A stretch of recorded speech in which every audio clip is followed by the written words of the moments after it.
Hello guys, so nakarating na talaga ako sa Calgary around 2:30.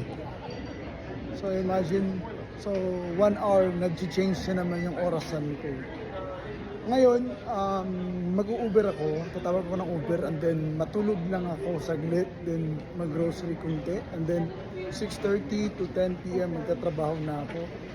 Kasi para bukas, tuloy-tuloy na. Monday na kasi bukas. So talagang formal na ako bukas. Pero bayad naman yung trabaho ko mamaya ay 6:30 to 10 PM. Kasi mag-a-arrange ako dun sa mga materials para bukas wala namang yung problema.